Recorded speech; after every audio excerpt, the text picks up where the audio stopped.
India news पर आपका स्वागत है। आपके साथ मैं हूं राकेश पांडे। शाम के 4 बज चुके हैं और वक्त हो गया है देश के सबसे लोकतांत्रिक और बोल्ड बहस के शो राइट या रॉन्ग के स्पेशल एडिशन का। इस शो में आप यानी देश की जनता राइट या रॉन्ग का फैसला करते हैं।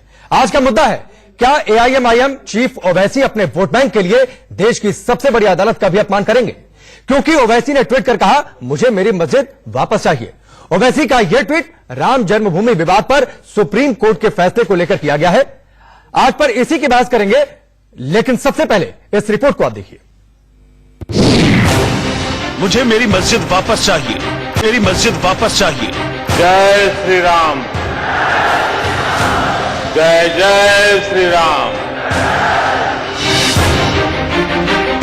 सुप्रीम कोर्ट का फैसला ओवैसी को नामंजूर। हमको किसी से खैरात की जरूरत नहीं है। 5 एकड़ जमीन।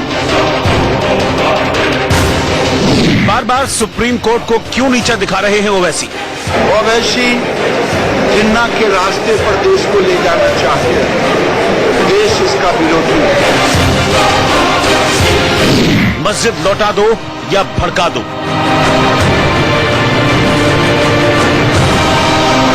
किस मस्जिद की बात कर रहे हैं ओवैसी साहब? वही मस्जिद जिसे मंदिर तोड़कर बनाने के प्रमाण मिले, वही मस्जिद जिस पर सबसे बड़ी अदालत ने फैसला दिया। क्या उस मस्जिद को आपने बनवाया था जिसे आप अपना कह रहे हैं? क्या सुप्रीम कोर्ट के फैसले पर ओवैसी को भरोसा नहीं है? क्योंकि ओवैसी ने जिस तरह का ट्वीट किया है, उससे यही लगता है कि ओवैसी की सियासी जमीन खिसकती जा रही है। इसीलिए वो नफरत की राजनीति कर अपनी भड़ास निकालना चाहते हैं। ओवैसी धर्म पर राजनीति करना चाहते हैं,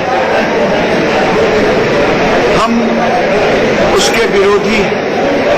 ओवैसी जिन्ना के रास्ते पर देश को ले जाना चाहते हैं, देश इसका विरोधी है। देखिए, ये वही ओवैसी हैं जो पहले कहते थे कि उन्हें देश की सबसे बड़ी अदालत पर पूरा भरोसा है। इसीलिए हम कह रहे हैं कि ऐसा फैसला आएगा जो रूल ऑफ लॉ को मजबूत करेगा और फैक्ट की विक्ट्री होगी फेथ के ऊपर। क्या ये फैसला, क्या इन्हें सुनिए, क्या ये फैसला भाईचारगी के लिए आया है? इंसाफ जब होता है तो इंसाफ ये नहीं देखता, इंसाफ ये देखता है कि टाइटल के ऊपर होता है, जस्ट बहुत सी चीजों पर हो। तो ये आज का जो फैसला आया है प्रमोद जी, ये फेथ की विक्ट्री हुई है फैक्ट्स के ऊपर। ये फेथ की विक्ट्री हुई फैक्ट्स के ऊपर। खुद को मुस्लिमों का ठेकेदार समझने वाले ओवैसी ये जान लें कि इस सदी का सबसे बड़ा फैसला आया और इसे हिंदू और मुस्लिम भाइयों ने स्वीकार किया। उन पर अपनी जहर वाली सियासत घोलना बंद कर दें, नहीं तो देश उन्हें माफ नहीं करेगा। कौन है अकबरुद्दीन ओवैसी? क्यों इनको तवज्जो दी जा रही है?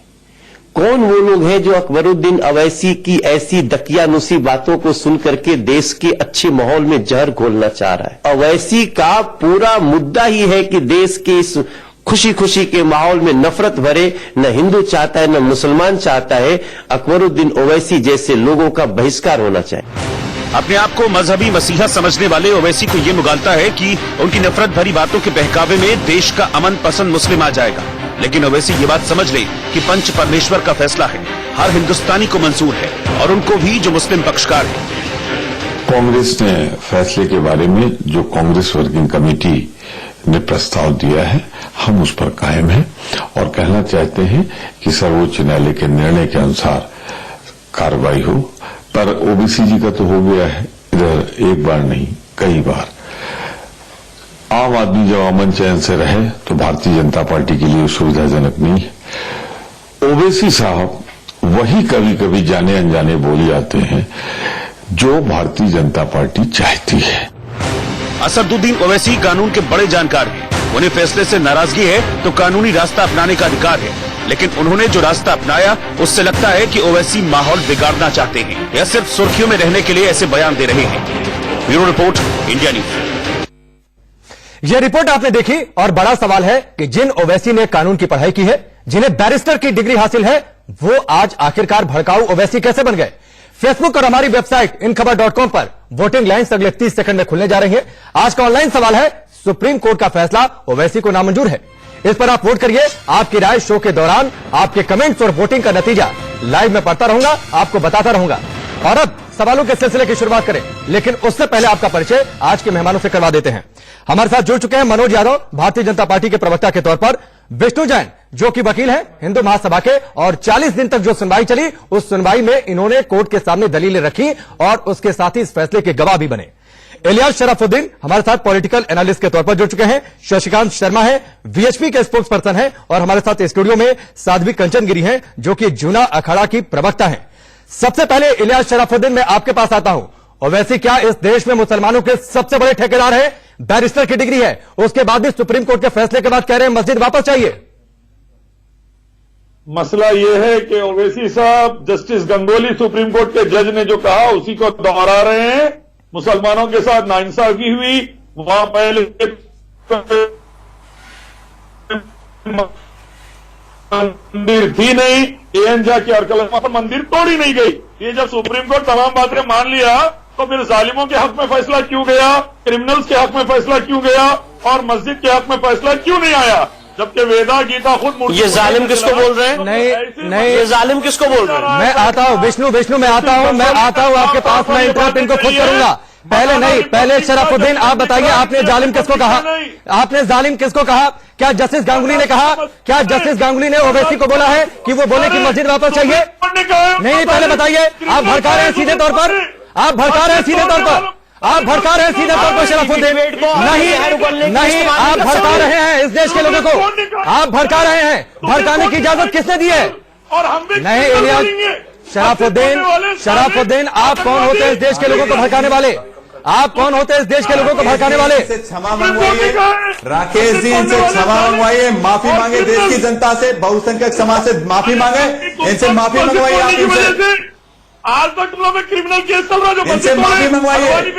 भारत की जनता का बहुसंख्यक, भारत की जनता का जी, मैं एक बात कहना चाहता हूँ, अगर ये हिंदू पक्ष को जालिम कहेंगे तो ये बात इस केस में जरूर उठेगी जो 1528 में बाबर ने किया और हिंदू के सर पे बना दिए थे। एक मिनट, ठीक है, नहीं था, ठीक है, एक मिनट मनोज जी और विष्णु जी, मैं आता हूं शशिकांत जी, एक मिनट। इलियास शराफुद्दीन सुनिए एक बार, इलियास शराफुद्दीन सुनिए पहले मेरी बात। एक मिनट मनोज जी, मैं आता हूँ। मनोज जी एक मिनट, इलियास शराफुद्दीन सुनिए मेरी बात, इलियास शराफुद्दीन सुनिए मेरी बात। हिंदू समाज मैं कह रहा हूँ कि सुनिए मेरी बात, तो ये चीज बर्दाश्त नहीं की जाएगी। विष्णु मैं आता हूँ आपके पास, बिल्कुल इनकी भाषा बर्दाश्त नहीं की जाएगी। इलियास शराफुद्दीन सुनिए, ये देश दुनिया का सबसे बड़ा लोकतंत्र है। इलियास शराफुद्दीन सुनिए, एक भी सुनने की हिम्मत रखिए। नहीं है। देश की जनता ऐसे लोगों को ना तो पसंद करती थी और ना करती है। ये जिन्ना की मानसिकता के लोग हैं, इनको आप ऐसे बुला लेते हैं। आप ऐसे जिहादियों को क्यों बनाते हैं? जो सामाजिक भाव बिगाड़ने के लिए ऐसे आदमी को बुला कैसे सकते हैं? इनका नाम शराफुद्दीन नहीं है, सिर्फ नाम ही शराफुद्दीन है, और इनका काम और शराफत नहीं चला सकते हैं। आप बताइए, रशिया को सजा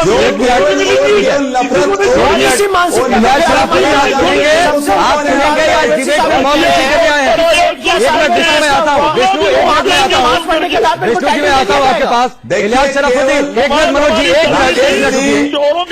एक मिनट, इलियास शराफुद्दीन आप डिबेट करने आए हैं, अपनी बात रखने आए हैं, या डिबेट की मॉब लिंचिंग करने आए? पहले आप तय कर लीजिए, फिर आप ही बोलिए स्क्रीन पर, मैं सबको शांत करा देता हूँ। इनसे कहिए माफी मांगे पहले और पूरे हिंदू समाज से। हिंदू समाज को जालिम कह रही है, मुंगेरी लाल के हिंदू समाज को जालिम कह रही है। हमसे ज्यादा सैंक्शन कोई हो नहीं सकता है। बना के दिखा दे, अपने किरदार के अंदर झांक के देख लीजिए। इलियास शराफुद्दीन से विवादित इस डिबेट में पूरे हिंदू समाज को अपने कोने में इस्तेमाल करेंगे, जिस बर्दाश्त नहीं की जाएगी। आप माफी मांगे देश से, हम वहाँ मस्जिद बनाएंगे, हम वहाँ मस्जिद बनाएंगे। ये लोग कभी भी हिंदुस्तान में रह के हिंदुस्तान का खाएंगे, हिंदुस्तान से सारा सुविधा लेंगे, उसके बाद हिंदुस्तान के खिलाफ हो जाते हैं। साध्वी कंचन गिरी एक मिनट सब लोग शांत हो जाइए, एक मिनट सब लोग शांत हो जाइए, एक मिनट मनोज जी, एक मिनट में आता हूँ, ठीक है। राकेश जी ठीक है, राकेश जी, हिंदुस्तान से निकल के आर्यन के पिल्ले, एक मिनट, राकेश जी जरा मनोज जी मैं आता हूं आपके पास। 1 मिनट पहले मैं इलियास शराफुद्दीन से बातचीत करूंगा। 1 मिनट, ठीक है मनोज जी, 1 मिनट मनोज यादव सुनिए ना, आप लोग भी तो सुनने के लिए नहीं तैयार है। मनोज यादव 1 मिनट, क्या शब्द इस्तेमाल किया जा रहा है यहाँ पे? 1 मिनट मनोज यादव और विष्णु जैन, 1 मिनट सबको स्क्रीन से हटाइए। इलियास शराफुद्दीन को मेरे साथ रखिए और किसी की आवाज नहीं जाएगी। और 1 मिनट सुनिए, पहले मैं एक बात क्लियर कर दूं, स्क्रीन से सबको हटाइए। इलियास शराफुद्दीन को मेरे साथ रखिए। सब लोग शांत हो जाइए, सब लोग शांत हो जाइए। मनोज यादव मैं बोल रहा हूं, सब लोग शांत हो जाइए। मैं आता हूं आपके पास। इलियास शराफुद्दीन को लाइए स्क्रीन पर। इलियास शराफुद्दीन एक बात पहले कान खोलकर सुन लीजिए। यह देश दुनिया का सबसे बड़ा लोकतंत्र है और देश के सबसे बड़े लोकतंत्र में सबसे बड़े मुकदमे का फैसला देश की सबसे बड़ी अदालत ने आप पहले मेरी बात सुनिए। आपको डिबेट की, मॉब लिंचिंग की इजाजत मैं नहीं दे सकता हूं। पहले सुनिए एक बात।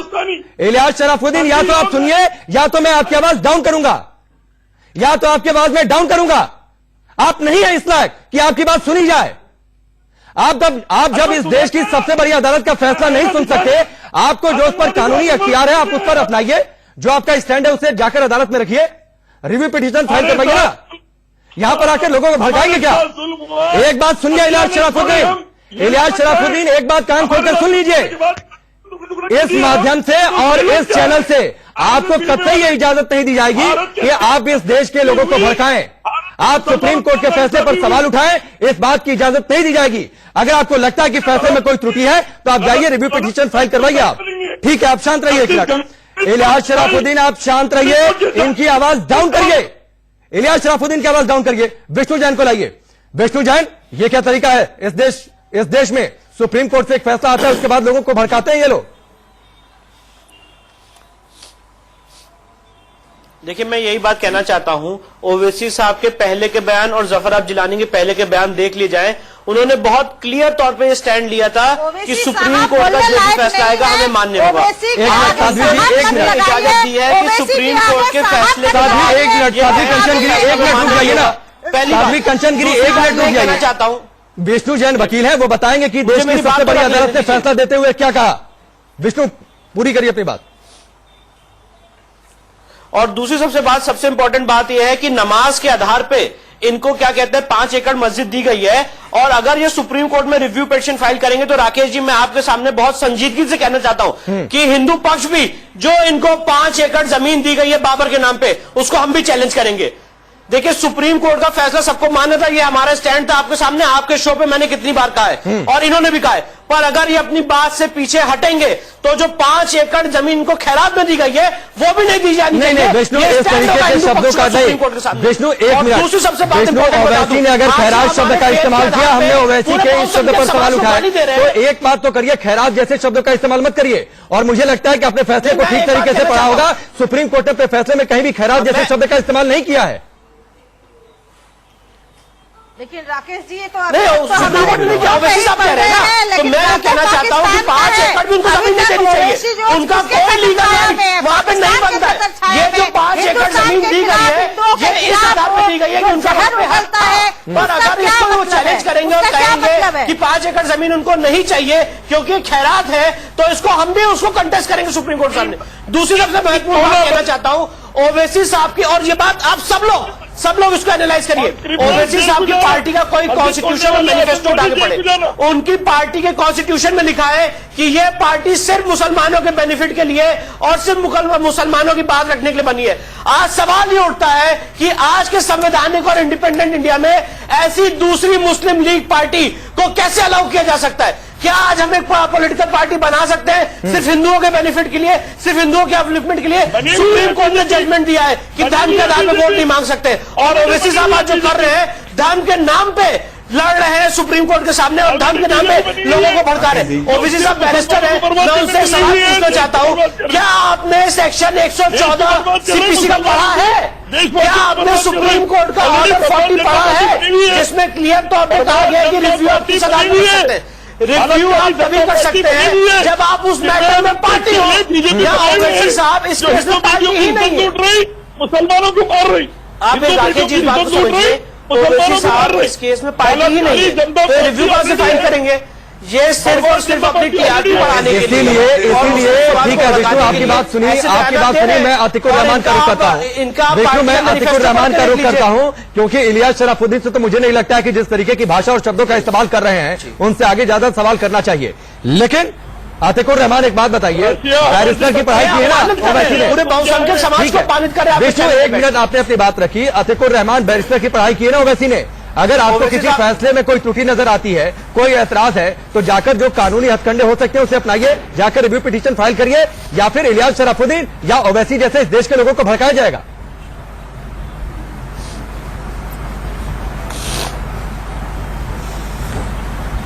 देखिए, ओवैसी साहब एक पॉलिटिकल पार्टी को रिप्रेजेंट करते हैं। इसके अलावा ये भी ऑल मुस्लिम ऑर्गेनाइजेशंस हैं।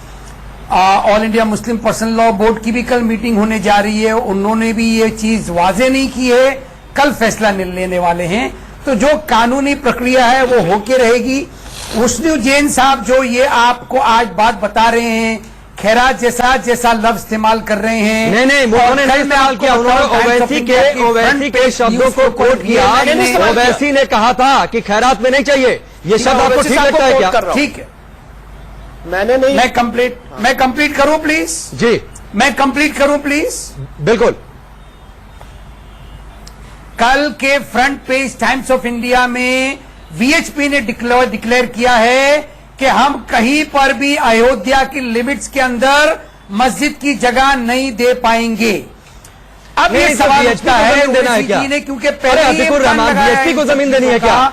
सुप्रीम कोर्ट ने क्या कहा है? प्लीज, केंद्र और राज्य सरकारों को तय करना है। तो मुझे छोड़ना पड़ेगी डिबेट, मुझे डिबेट छोड़ना पड़ेगी अगर आप कंप्लीट नहीं करने देंगे तो। नहीं, आप कंप्लीट करिए। जो मुझे लगा वो मैंने आपको बोला, डिबेट के लिए ही बुलाया आपको। तो इस तरह से तो मुझे समझ में नहीं आएगा ना, बीच में बोलेंगे तो। हाँ, चलिए ठीक है, पूरी करिए अपनी बात।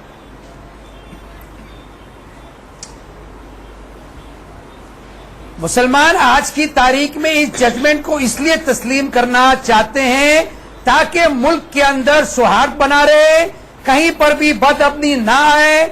मुसलमानों ने पहले ही डिक्लेयर किया था कि हम सुप्रीम कोर्ट का जो भी फैसला आएगा उसको तस्लीम करेंगे। इसका यह मतलब नहीं निकालना चाहिए कि इसके अंदर लूप होल्स जो है उसको चैलेंज नहीं किया जा सकता है। जब सबरीमाला के मामले के ऊपर लूप होल्स निकाल के उसको चैलेंज किया जा सकता है, रिव्यू करने के लिए पिटीशन दिया जा सकता है, 5 जज की बेंच को 7 जज का बनाया जा सकता है, तो हम मुसलमान माइनॉरिटी में होते हुए इन चीजों का इस्तेमाल क्यों नहीं कर सकते हैं? यह है कानूनी प्रक्रिया। दूसरी बात आप ये समझ लीजिए, मुसलमानों ने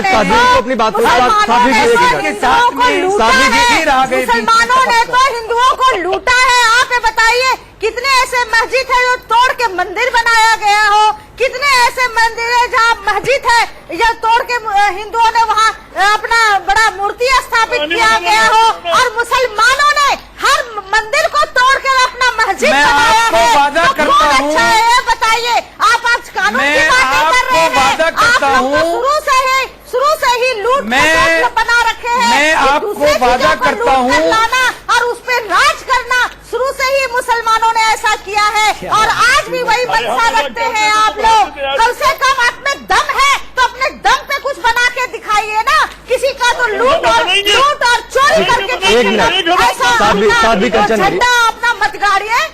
आप ये बता दीजिए कितने मंदिर को आपने मस्जिद बनाया है? हमारे पास लिस्ट है, हमारे पास मथुरा का देख लीजिए, हमारे काशी विश्वनाथ देख लीजिए, हर जगह मुसलमानों ने अपना तोड़कर वहाँ मस्जिद बनाया है। ये क्या शब्द है राकेश जी?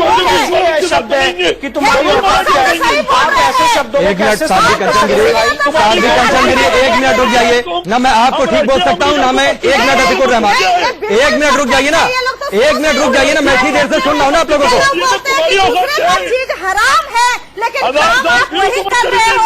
आप बोलेंगे दूसरे का चीज हड़पना साध्वी कंचन गिरी, तो आप क्या कर रहे हो? साध्वी कंचन गिरी, 1 मिनट रुक जाइए। पढ़ी है कुरान, उसमें लिखा हुआ है कि राकेश जी आज आपके सामने बैठ के ये साध्वी जी को कह रहे हैं कि तुम्हारी औकात क्या है, ये किस शब्द की और किस मानसिकता के लोग हैं जो आज यहाँ पे डिबेट का है? मैंने इतनी साध्वी कंचन गिरी, 1 मिनट रुक जाइए ना। किसने किसका शोषण किया आपको नहीं तय करना है। 1 मिनट साध्वी कंचन गिरी, 1 मिनट रुकिए। किसने किसका शोषण किया ये आप तय करने वाली कौन है? पहले तो एक बात समझिए। नहीं, मंदिर मस्जिद मत करिए, मंदिर मस्जिद मत करिए, मैं कह रहा हूँ मंदिर मस्जिद मत करिए। ये फैसला इसलिए आया क्योंकि इस देश से मंदिर मस्जिद का विवाद खत्म हो जाए, लेकिन आप लोग खत्म नहीं होने देना चाहते हैं। मैं आता हूँ आपके पास मनोज जी। इलियास शराफुद्दीन, आप बहुत खुश होंगे ना, आप तो बहुत खुश होंगे, ताली बजाइए, क्योंकि आप मंदिर मस्जिद ही करना चाहते हैं सिर्फ इस देश में। बना के खुश होंगे, इंसाफ लेके खुश होंगे, मस्जिद बना के खुश होंगे, राकेश जी मट्टी में मिला डाले हम। नहीं, आप मंदिर मस्जिद करना चाहते हैं इस देश में। सुप्रीम कोर्ट ने फैसला इसलिए दिया था, सुप्रीम कोर्ट ने फैसला इसलिए दिया था कि आप मंदिर मस्जिद करें इस देश में। देश को इनके आतंक से बचाएंगे, देश को इनके आतंक से और नाइंसाफी से बचाएंगे, जुल्म से बचाएंगे, संघियों को, भारत को बर्बाद करने नहीं देंगे हम जाल में भारत को तो आप लोगों ने बर्बाद कर रखा है। मैं जवाब देता हूँ आगे से बात कर रहे हैं तो इतनी सारी आतंकवादी बोल रहे हैं और जनसंख्या बढ़ाएंगे, उसमें निरंतर नहीं रखेंगे। राकेश जी, ऐसे व्यक्तियों को निवेदन करता हूँ जो देश का सौहार्द बिगाड़ना चाहते हैं।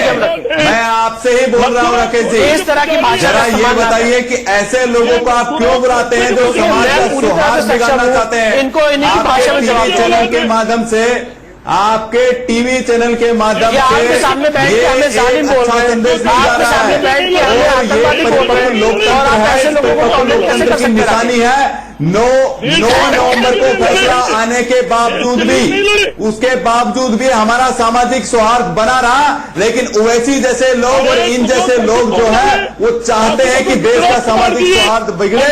हमारा लोकतंत्र परिपक्व है, हमारे लोकतंत्र की परिपक्वता का एक परिचायक है। कोई भी घटना अभी तक नहीं हुई है, लेकिन ये चंद लोग हैं, लेकिन ये चंद लोग हैं ओवैसी और इसी गैंग के लोग जो देश में सामाजिक सौहार्द को बिगाड़ना चाहते हैं। नहीं तो मुझे बताइए, आरएसएस बीजेपी आतंकवादी आपको समस्या है तो माननीय सुप्रीम कोर्ट सामने दावा करता हूं कि इनके खिलाफ लेकिन डिफेमेशन का खेल चलेगा से आप इस तरह की जिहादी मानसिकताओं किस तरह से आप सिद्ध करना चाहते हैं। आप लोग लड़ाई करेंगे, समाज के लोग इनके खिलाफ शांत हो जाइए। ठीक है मनोज जी, आपने अपनी बात रखी, मनोज जी आपने अपनी बात रखी, इलियास शराफुद्दीन शांत हो जाइए, क्योंकि जब भी आपकी जुबान खुल रही है ना, एक आपने अभी तक एक शब्द अच्छा नहीं बोला है जिससे इस देश में सौहार्द बना रहे, सद्भाव बनाने वाली एक बात आपने नहीं कही है। जब से आपकी जुबान खुल रही है तो अपनी जुबान पर संयम रखिए इलियास शराफुद्दीन, ये मेरी नसीहत है आपको। मैं एक ब्रेक के लिए रुकता हूं और इस उम्मीद के साथ कि शायद हम जब ब्रेक के बाद वापस लौटेंगे तो एक अच्छी बहस आगे होगी और ब्रेक के बाद हम बताएंगे कि देश की जनता का फैसला क्या है इस मुद्दे पर। जल्द वापस लौटते हैं। के इस हिस्से की शुरुआत करें उससे पहले जनता का यानी आपका फैसला टेलीविजन स्क्रीन पर हम रखते हैं। 67% लोग मानते हैं कि ओवैसी भड़काऊ बातें कर रहे हैं, सुप्रीम कोर्ट के फैसले की इससे तौहीन हो रही है, जबकि 33% लोग इससे इत्तेफाक नहीं रखते। और अब चलिए राइट या रॉन्ग के इस हिस्से की मैं शुरुआत करता हूं। शशिकांत शर्मा जी बीएचपी के स्पोक्स पर्सन हमारे साथ जुड़े हैं, सीधे उनका रुख करते हैं। शशिकांत शर्मा जी, क्या इस मौके को एक मिसाल के तौर पर नहीं लिया जा सकता कि जिस हिसाब से सुप्रीम कोर्ट ने फैसला दिया, मंदिर बने और 5 एकड़ जमीन जो अयोध्या में देने की बात हो रही है वहां पर एक विशाल मस्जिद बने?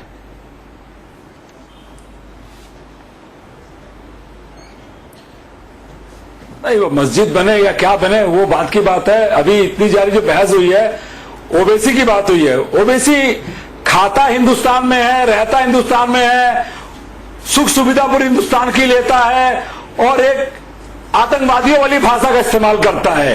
ठीक है, कभी भी हो, ये 2 भाई है, असदुद्दीन ओवैसी, अकबरुद्दीन ओवैसी, दोनों राष्ट्र माने देशद्रोही की तरह बातें करते हैं।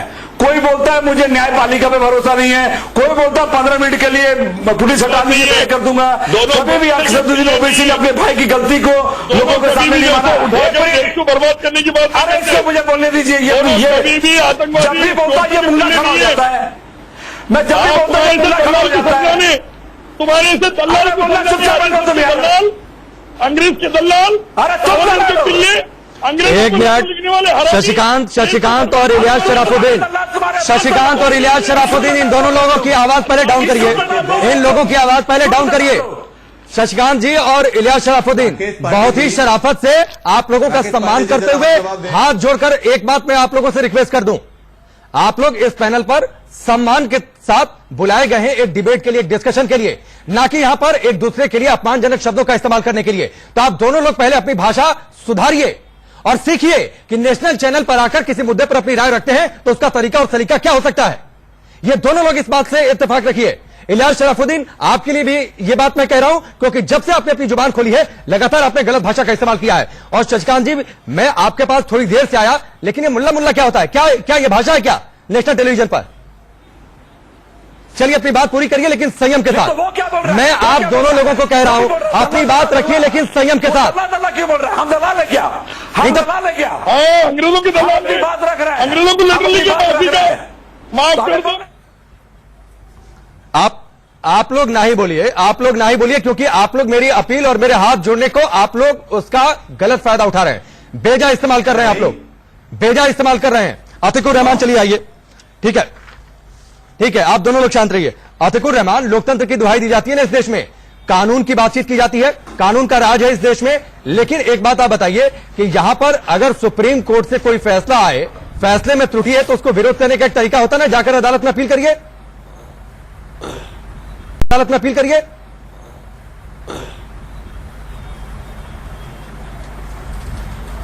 जी, उन्होंने एक प्रेस कॉन्फ्रेंस में जो भी बताना था बताया। प्रेस कॉन्फ्रेंस काहे के लिए की जाती है राकेश जी? प्रेस कॉन्फ्रेंस इसीलिए की जाती है कि आप क्या फैसले को किस अंदाज में आप देख रहे हैं, वो अंदाज उन्होंने बताया, मीडिया के सामने रखा, मीडिया को बताया। उन्होंने एक जस्टिस का हवाला भी दिया जिन्होंने किताब लिख के ये चीज बताई थी कि सुप्रीम कोर्ट सुप्रीम जरूर है लेकिन इनफॉलिबल नहीं है। नहीं तो नहीं, ओवैसी का इनफॉलिबल है क्या फिर? अच्छा, अगर आप खंडन ही करना चाहते हैं, नहीं ओवैसी फिर इनफॉलिबल है, आपको खंडन करना चाहिए। नहीं राकेश जी, आपको खंडन करना चाहिए वीएचपी के उस बयान का, जहां कल वीएचपी ने डिक्लेयर किया है कि अयोध्या के लिमिट्स के अंदर हम मस्जिद के लिए जगह नहीं देंगे। दोनों तरफ की बातें देखिए, दोनों तो मैंने पहले कहा ना कि बीएचपी को जमीन थोड़ी नहीं देनी है। अतिकुर रहमान, बीएचपी को जमीन नहीं देनी है ना, बीएचपी को आप सरकार मानते हैं क्या? बीएचपी इस देश को चला रही है क्या? कोई समस्या उठाने की बीएचपी को नहीं जमीन देनी है ना। मैं बड़े सम्मान के साथ कह रहा हूं कि बीएचपी को जमीन तो नहीं देनी है, बीएचपी देश को तो नहीं चला रही है। विष्णु जैन, एक बात बताइए, ओवैसी ने कहा सुप्रीम कोर्ट सुप्रीम है लेकिन इनफेलिबल नहीं, तो ओवैसी क्या इनफेलिबल है क्या?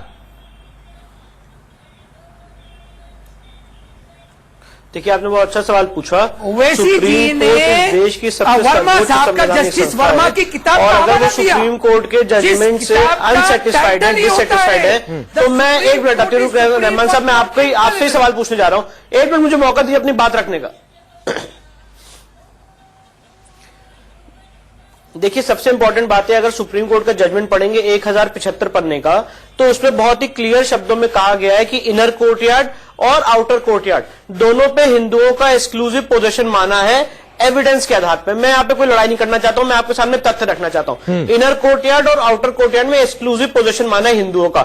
मुस्लिम पक्ष को जो जमीन दी गई है वो इस आधार पर दी गई है कि वो वहां पे बराबर नमाज पढ़ते चले आ रहे थे, इसलिए उनके आस्था को देखते हुए, उनकी कंटिन्यूअस नमाज पढ़ने को देखते हुए उनको 5 एकड़ जमीन दी गई है। क्योंकि इस्लामिक लॉ में कोई जरूरी नहीं है कि आप मस्जिद एक पर्टिकुलर जगह पे बनाए। अगर आपकी वहां पे मस्जिद थी, आप मानते हैं कि वहां पे मस्जिद थी, तो उनको एक ऑल्टरनेट लैंड दी गई है। सुप्रीम कोर्ट ने उनकी भावनाओं का भी सम्मान किया है। पर अब उस फैसले के बाद इस देश में कुछ ऐसे अराजक तत्व हैं जो जानते हैं कि वो कानून में, कानून की लड़ाई, तर्क की लड़ाई नहीं जीत सकते सुप्रीम कोर्ट में, इसलिए ऐसी अराजकता बात फैलाई जा रही है। जहां तक बात है विश्व हिंदू परिषद की, विश्व हिंदू परिषद ने ऐसा कोई बयान नहीं दिया है। जो सुप्रीम कोर्ट का फैसला है, सुप्रीम कोर्ट का फैसला सब मानेंगे, इसमें कोई दो राय नहीं है। ठीक है, और बिल्कुल ठीक बात है, वो बहुत बड़ी लिमिट है, उसमें फैजाबाद भी आता है। तो जो सुप्रीम कोर्ट का आदेश है, अगर राकेश जी मैं जवाब, ठीक है बिल्कुल, हाँ मनोज जी मैं आपके पास आता हूँ, मनोज जी मैं आपके पास आता हूँ। या तो 68 एकड़ के अंदर दे, या तो 68 एकड़ के बाद अयोध्या की किसी भी प्रोमिनेंट जगह पे दे। ठीक है। तो इसमें विश्व हिंदू परिषद की इंटरफेरेंस का कोई सवाल नहीं भी आता है। और मेरी एक और बात है कि विश्व हिंदू परिषद इस देश को नहीं चला रही है ना। ठीक है विष्णु, मैं थोड़ा मनोज जी का एक रिएक्शन ले लूं। मनोज जी एक बात बताइए, अतिकुर रहमान ने जो बात कही, बीएचपी का एक सेंटेंस कोट कर दिया, कहीं उन्होंने पढ़ा, किसी अखबार में पढ़ा, ठीक है, बीएचपी इस देश को चला रही है क्या? और अगर कोई भी इस तरीके का बयान दे रहा है जो किसी सद्भाव या सौहार्द को बिगाड़े, जैसा अतिकुर रहमान ने कहा, तो खंडन क्यों नहीं करते आप लोग फिर? जी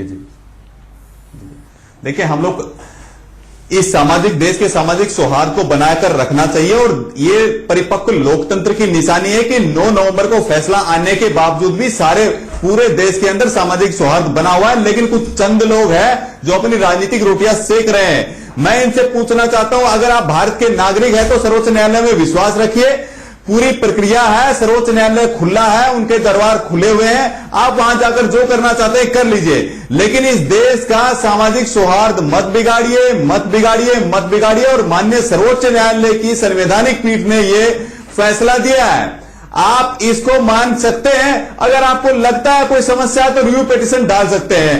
दूसरी बात मैं आपसे बता देता हूं, देखिए हमारे मित्र किसी ने कह दिया था खैरात में मिली है, ओवैसी जी जो गलत शब्दों का प्रयोग कर रहे हैं, एक्ट ऑफ रेस्टिट्यूशन जो सुप्रीम कोर्ट ने किया था कि अगर गलती से किसी की जमीन आ गई है तो उनको दे देना, खैरात का शब्द का इस्तेमाल माननीय सुप्रीम कोर्ट ने नहीं किया है।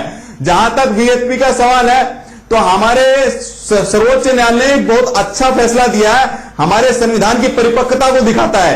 कोई भी सरकार मंदिर का निर्माण नहीं कर सकती है, कोई कमेटी करेगी, ट्रस्ट करेगा, तो भारत सरकार की जिम्मेदारी है कि वो ट्रस्ट बनाएगी और ट्रस्ट बनाकर छोड़ देगी। ट्रस्ट का काम है भव्य राम मंदिर का निर्माण कराना। तो मैं स्पष्ट कर देना चाहता हूं आपके चैनल के माध्यम से, जिस तरह के गेस्टों को आप बुलाते हैं, मेरा आपसे हाथ जोड़ करके निवेदन है, देश के सामाजिक सौहार्द को मत बिगाड़िए। कुछ चंद लोगों की वजह से जिनकी जिन्ना वाली मानसिकता है, उन लोगों को अगर आप ना बुलाए तो उचित रहेगा। देश का सामाजिक सौहार्द नहीं बिगाड़िए। आज लोकतंत्र हमारा परिपक्व है और हमारा समाज भी परिपक्व है। इसकी निशानी यह है कि कोई भी पूरे देश भर में कोई घटना नहीं घटी है, लेकिन इन लोगों को राजनीतिक रोटियां सेकनी है। अब इनको ये तकलीफ होने लगी कि हमारी राजनीतिक रोटियां सेकनी बंद हो जाएगी, तो ये इस तरह के कारनामे कर रहे हैं। मैं आपसे विशेष निवेदन करता हूं कि इस तरह के लोगों को ना बुलाएं ताकि देश का सामाजिक सौहार्द ना बिगड़े। और माननीय सुप्रीम कोर्ट ने जो किया है, आर्कोलॉजिकल आग लगा दिए बीजेपी आरएसएस के आतंकवादी, देश में आग लगा दिए। आर्कोलॉजिकल सर्वे ऑफ इंडिया के बहुत सारे तथ्यों के आधार पर गुजरात में माननीय सुप्रीम कोर्ट ने फैसला दिया है। ऐसी जबान नहीं बोले, ये संविधान तो नहीं मारे आतंकवादी। जब एक मिनट मनोज जी रुक जाइए, बातें करेंगे ना आप, मनोज जी एक मिनट रुक जाइए। टीवी चैनल के इलियास शराफुद्दीन, अगर आप लगातार बोलना चाहते हैं स्क्रीन पर, इलियास एक मिनट, मनोज यादव रुक जाइए, मनोज यादव एक मिनट रुक जाइए, आप देश के मनोज यादव एक मिनट रुक जाइए। इलियास लिखा कि नहीं है, इलियास शराफुद्दीन से मुझे फिर से बात करने दीजिए। इलियास शराफुद्दीन से मुझे एक बार फिर बात करने दीजिए। मनोज यादव एक मिनट मेरी बात मानकर आप शांत होइए। मनोज यादव एक मिनट प्लीज। वकालत करके या तो आप सब लोगों ने तय कर रखा है क्या? को पढ़ते हैं, ठीक है, कानून की बात करते हैं। इलियास शराफुद्दीन, मैं फिर आपको चेतावनी दे रहा हूं कि आप अपनी भाषा पर संयम रखिए। ऐसे भड़काऊ बयान दे रहे हैं। और अगर आप चाहते हैं ना स्क्रीन पर दिखने का इतना शौक है, सुप्रीम कोर्ट जाइए। ठीक है, एक मिनट मनोज यादव, एक मिनट। तो माननीय सुप्रीम कोर्ट जाइए। मनोज यादव, आपको मेरी आवाज आ रही है? बातें कैसे कर सकते हैं मनोज यादव, मेरी आवाज आ रही है आपको? बैठ करके मनोज यादव, आपको मेरी आवाज सुनाई दे रही है कि नहीं सुनाई दे रही है? बातें कर रहे हैं, राकेश जी समझाइए इनको। ठीक है, मनोज यादव आप शांत होइए। और इलियास शराफुद्दीन, मैं फिर आपको चेतावनी दे रहा हूं, अगर स्क्रीन पर इतना दिखने का शौक है, आप बोलते रहिए। इनको म्यूट करके स्क्रीन पर कहीं कोने में डाल दीजिए। इलियास शराफुद्दीन को मैं पीसीआर से कहता हूं, इनको म्यूट करिए और स्क्रीन के कोने में डाल दीजिए। इनको बहुत स्क्रीन पर दिखने का शौक है आपको, और उल जुलूल बोलने का ना, उल जुलूल बोलने का, स्क्रीन पर दिखने का शौक है। इनको म्यूट करिए, एक विंडो में डालिए और स्क्रीन पर कहीं चिपका दीजिए। ये देखते रहे, इनका शौक पूरा हो जाए, इनका शौक पूरा हो जाए, इनका शौक पूरा हो जाए। आप अपना शौक पूरा करना चाहते हैं तो शशिकांत जी, मैं फिर आपके पास आता हूं और इस उम्मीद के साथ कि आप इस बार संयम भरी भाषा का इस्तेमाल करेंगे। मेरा सवाल वही है, क्या इस मौके को एक मिसाल के तौर पर नहीं लिया जाए कि एक नजीर बनाई जाए? रशिया को नहीं छोड़ेगा। नहीं, मस्जिद बनाने का फैसला बाद में होगा। मैं इतना बोलना चाहता हूं, देखिए फिर बोलना। अब उनकी आवाज को बंद कीजिए, फिर आप बोलोगे सचिव उनकी आवाज बंद है, आप बोलिए। उनकी आवाज बंद है, आप बोलिए। पहली बात, भारत बहुत बढ़िया, ठीक है। शांतिपूर्ण माहौल से सब कुछ हो गया है। मैं चाहता हूं आगे भी शांतिपूर्ण माहौल से सब कुछ हो। सुप्रीम कोर्ट का सम्मान करें, जो सुप्रीम कोर्ट का सम्मान नहीं कर सकते हैं, जो सुप्रीम कोर्ट को चैलेंज करते हैं, हमारे संविधान का सम्मान नहीं कर सकते हैं, हमारी सरकार का सम्मान नहीं कर सकते हैं। इतना अच्छा फैसला हुआ, 130 करोड़ हिंदुस्तानी मुसलमानों के बीच में एक पत्थर तक नहीं चला। ये होता है हिंदुस्तान की सभ्यता, संस्कृति। कुछ लोग ऐसे हैं जो नहीं चाहते हैं कि हिंदुस्तान में शांति कायम रहे, कुछ लोग नहीं चाहते कि हिंदुस्तान में शांति कायम रखे। वो हिंदू और मुसलमान के बीच में एक ऐसा उत्पात पैदा करना चाहते हैं। फिर उन्होंने शुरू कर दिया। अरे आप अपनी बात रखिए ना। एक कुछ लोग ऐसे हैं जो ऐसी हालत पैदा करना चाहते हैं जिससे देश का माहौल बिगड़े। ठीक है ना। ऐसे कुछ चंद मुसलमान लोग हैं जो चाहते हैं, अकबरुद्दीन ओवैसी जैसा मुसलमान है, असदुद्दीन ओवैसी जैसा मुसलमान है, जो नहीं चाहते हैं कि हिंदुस्तान में अमर चैन से हिंदू मुसलमान एक साथ रहे, एक साथ बैठे। नहीं तो चंद लोगों की परवाह क्यों करते हैं आप? छोड़ दीजिए ना उन चंद लोगों को। नहीं मैं नहीं, तो इन लोगों को नहीं, इन लोग टीवी आके आप लोग भी तो इन जैसे लोगों की आवाज को टीवी बातें कर रहे हैं आप। बताइए, आप एंकर हैं, आप बोले चंद लोगों की बात कर रहे हैं। अरे भाई, सामाजिक सौहार्द। मनोज यादव, मैंने क्या गलत बोला? मैंने क्या गलत बोला? अगर उन चंद लोगों की वजह से शशिकांत यहाँ पर बैठकर उन जो बयान देंगे तो मैं बोलूंगा ना कि उन चंद लोगों को छोड़े। क्या मैंने उसमें गलत बोला? और आपने मेरी काबिलियत पर क्या सोचकर सवाल उठा दिया? मैंने क्या गलत बोला? ओवैसी तय करेंगे क्या? ओवैसी तय करेंगे क्या? इस देश का मुस्लिम क्या सोचे और क्या बोले? या ओवैसी जो बोलेंगे वो इस देश के नहीं मनोज यादव, ओवैसी जो बोलेंगे वो इस देश के मुस्लिमों की जुबान नहीं है। इस बात को आप समझिए, इस बात को समझिए। मेरे कहने का मतलब सिर्फ इतना है। आपके चैनल के माध्यम से उलझुल बात कर रहे हैं, भड़काऊ बातें कर रहे हैं, इसीलिए उनकी आवाज डाउन की, इसीलिए उनकी आवाज डाउन की। और जो भी भड़काऊ बात करेगा, जो भी भड़काऊ बयान देगा, उसका ऑडियो डाउन करेंगे, म्यूट करेंगे उसे, और कतई अपने चैनल से इजाजत नहीं देंगे कि कोई इस देश के लोगों को भड़काए। बीजी से भी मैं निवेदन किया कि दोनों पक्ष शांत रहे, सामाजिक सौहार्द को ना बिगाड़े। माने सर्वोच्च न्यायालय का जो फैसला है उनको माने। किसी को समस्या है तो दरबार खुला है सर्वोच्च न्यायालय का, ठीक है, लेकिन सामाजिक सौहार्द को बिगाड़ने का प्रयास ना करें, ये बर्दाश्त नहीं किया जाएगा। ये कहना चाहूंगी कि ओवैसी की बात है, ओवैसी एक कानून के जानकार हैं। मेरे को लगता है पढ़ लिख के वो अनपढ़ों वाला काम कर रहे हैं और वो ये चाहते हैं कि लोग हमारी बात सुने, मुझे ज्यादा से ज्यादा पब्लिसिटी मिले और आतंकवादी की गतिविधि में बढ़ाता रहूं। ऐसे लोगों को देश से तुरंत बाहर करना चाहिए। ये देश में रहने लायक नहीं है। जब तक ये देश में रहेंगे, ये देश में गंदगी फैलाते रहेंगे। ये राजनीतिक नहीं कर रहे हैं। राजनीतिज्ञ वो होते हैं कि देश को, समाज को कुछ अच्छा चीज देते हैं। ये तो उस काबिल नहीं है और हमारी धरती पे रह के हमें ही चैलेंज कर रहे हैं। आप देखिए, एक उच्च न्यायालय को वो चैलेंज कर रहे हैं, जबकि उच्च न्यायालय ने इतने दिन का समय, आज इतने वर्षों से केस मुकदमा चल रहा है, अगर हमें न्याय मिला है तो वो बोल रहे हैं और ये कह रहे हैं कि हमको खैरात में मिली है। खैरात में तो आप हर कुछ ले रहे हैं हिंदुस्तान से। नहीं, एक मिनट साध्वी कंचन गिरी, अगर कोई भी गलत बोलेगा, नहीं आप खैरात में नहीं दे रही है किसी को कुछ। आप देखिए, नहीं, खैरात में कोई किसी को नहीं दे रहा है। साध्वी कंचन गिरी, आप शांत होइए। नहीं, मैंने पहले बोला कि मैं किसी को इस बात की इजाजत नहीं दूंगा। खैरात में कोई किसी को नहीं दे रहा है। अगर ओवैसी के लिए खैरात जैसा शब्द गलत है तो आपके लिए भी गलत है। अगर ओवैसी के लिए खैरात जैसा शब्द गलत है तो आपके लिए भी गलत है। नहीं, मैं इजाजत नहीं दूंगा खैरात जैसे शब्द का इस्तेमाल करने के लिए। मैं इजाजत नहीं दूंगा साध्वी कंचन गिरी, इस बात को कान खोलकर आप समझिए। टैक्स देते हैं और उस टैक्स से उसको सारी सुविधाएं मिलती है। नहीं, तो देश के मुस्लिम टैक्स नहीं देते हैं क्या? नहीं, साध्वी कंचन गिरी, तो क्या बहुत अच्छा शब्द बोला साध्वी जी, हम लोग साध्वी जी ऐसे शब्दों का इस्तेमाल ना करें। टैक्स की वजह से वो आज हिंदुस्तान में सुरक्षित है और उसके बाद बोलते हैं कि हमें खैरात में मिली है। आप ये बताइए, क्या खैरात में मिली है? सब कुछ तो आप हमारे टैक्स से ले रहे हैं। नहीं, एक मिनट साध्वी कंचन गिरी, मैं विष्णु के पास जाऊं। साध्वी कंचन गिरी, एक मिनट शांत होइए। साध्वी कंचन गिरी, एक मिनट आप शांत होइए। आप छोड़ दीजिए, मैं विष्णु जैन के पास जाऊंगा क्योंकि बार बार खैरात शब्द आ रहा है। एक मिनट साध्वी कंचन गिरी, मैं आपका ऑडियो नहीं डाउन करवाना चाहता हूँ।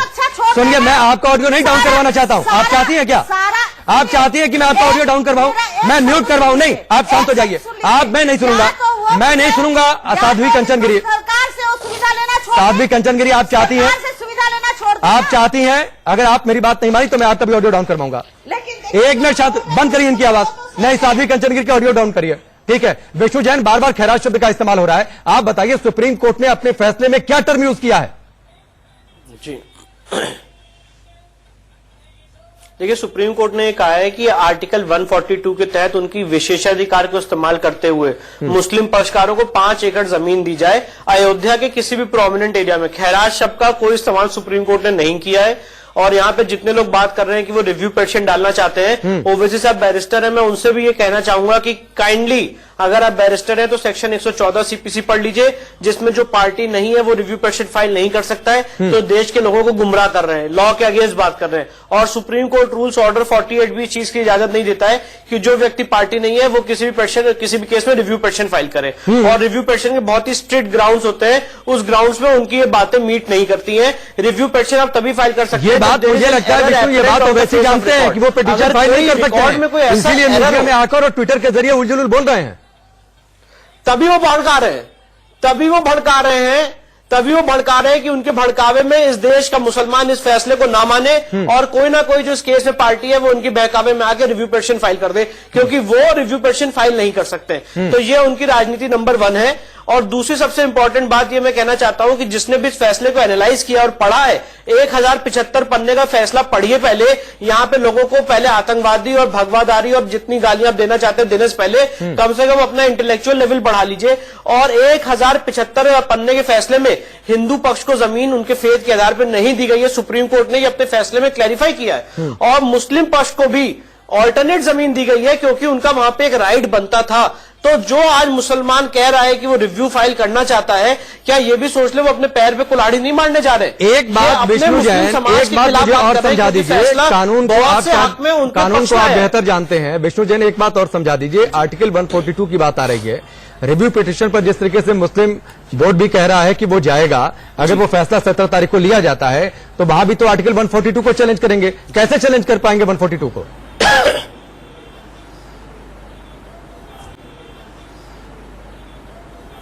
देखिए, ये बहुत ही स्ट्रिक्ट लॉ है कि संविधान की कोई भी धाराएं चैलेंज नहीं हो सकती है। जितने भी एक्ट या जितने भी लॉ बनते हैं वो संविधान के अनुरूप बनते हैं, संविधान के अनुकूल बनते हैं। और संविधान की कोई भी धारा चैलेंज नहीं हो सकती, कोई भी आर्टिकल चैलेंज नहीं हो सकता है। ये सुप्रीम कोर्ट बहुत पहले क्लैरिफाई कर चुका है। तो अगर वो आर्टिकल 142 को चैलेंज करना चाहते हैं तो मुझे लगता है ये हास्यास्पद बात होगी, क्योंकि हमारे देश का संविधान, हमारे देश का लॉ इस चीज की इजाजत नहीं देता। पर अगर वो अपनी नेतागिरी चमकाना चाहते हैं और कोई ऐसी सर, जस्टिस गांगुली का कमेंट अगर कोई मीडिया इंटरव्यू में आया है तो उसकी कोई लीगल वैल्यू नहीं है। आप इस बात को समझ लीजिए, जरा इस बात को ठंडे दिमाग में समझ लीजिए। अगर जस्टिस गांगुली ने, सर मेरी बात को समझ लीजिए, आप वकील हैं। आतिकुर रहमान, ठीक है विष्णु, एक आखिरी कमेंट मैं दो लोगों से ले लूं। विष्णु जैन, मैं समझ गया आपकी बात। आतिकुर रहमान, बहुत जल्दी से, आपके पास 30 सेकंड है। विष्णु प्लीज थोड़ा सा शांत हो जाइए। आतिकुर रहमान, मान लेना कि मौके की नजाकत देकर सिर्फ सियासत कर रहे हो ओवैसी, मुस्लिमों को भड़काकर उनका सबसे बड़ा ठेकेदार खुद को दिखाना चाहते हैं। जस्टिस गंगोली की बात सही है, मानी जाए। नहीं, देखिए ओवैसी जी की कोई बात कम्युनिटी इस तरह से नहीं लेती है कि वो भड़काव में आ जाए, और इसका सबूत हम पिछले एक हफ्ते में दे चुके हैं। इसको बजाय सराहने के टीवी चैनल्स के ऊपर इस तरह से पेश किया जाता है। अगर उनके भाषण को उन्होंने तो दूसरे दिन ही, उसी दिन ही बयान दे दिया था ना। कौन भड़का मुझे बताइए, कहां पर स्वाद बिगड़ा, कहीं पर कम्युनिटी ने रिएक्ट किया, कोई वायलेंस नहीं हुआ, कुछ नहीं हुआ। तो ये किस तरह से अंदाजा लगाया जा रहा है कि ओवैसी की कोई बात का कम्युनिटी भड़काव में आके कोई रिएक्शन देगी? विष्णु जैन जी, एक और बात है यहाँ पर। विष्णु जैन जी, विष्णु साहब, आप तो देखिए, आप तो वकील हैं। मैंने भी कई आर्टिकल्स पढ़े हैं पिछले एक हफ्ते के अंदर। 142 आर्टिकल का जो इस्तेमाल हुआ है उसके भी कुछ लिमिटेशंस हैं। राकेश जी, आप इस चीज को समझिए, और अगर कोई चीज इस स्वाद को बिगाड़ेगी तो इन्हीं तत्वों को फिर बदल के जो पेश किया जा रहा है, ये बहुत बड़ी वजह बन सकती है स्वाद बिगाड़ने की। ठीक है, एक मिनट शांत हो जाइए। अब हमें शो को बाइंड अप भी करना पड़ेगा, लेकिन उससे पहले बता दें कि अभी जनता का फैसला क्या है। 71% लोग मानते हैं कि ओवैसी, जो कि बैरिस्टर है लेकिन वो भड़काऊ ओवैसी बन चुके हैं, बैरिस्टर ओवैसी की भूमिका में नहीं दिख रहे हैं। 29% लोग इससे इत्तेफाक नहीं रखते। ये जनता की राय है, और जनता की राय के साथ मैं भी अपनी सोच मिलाता हूं कि ओवैसी सिर्फ लोगों को भड़का रहे हैं, भड़काने के लिए सिर्फ अपनी सियासत चमका रहे हैं। आप सबका बहुत बहुत शुक्रिया। लेकिन इलियास शराफुद्दीन, एक बार फिर जाते जाते आपसे कहूंगा, भाषा पर संयम रखना सीखिए। इस तरीके से जिंदगी में कभी कुछ हासिल नहीं होता, सिर्फ आप स्क्रीन पर अपना चेहरा चमका पाएंगे। आप सबका बहुत बहुत शुक्रिया।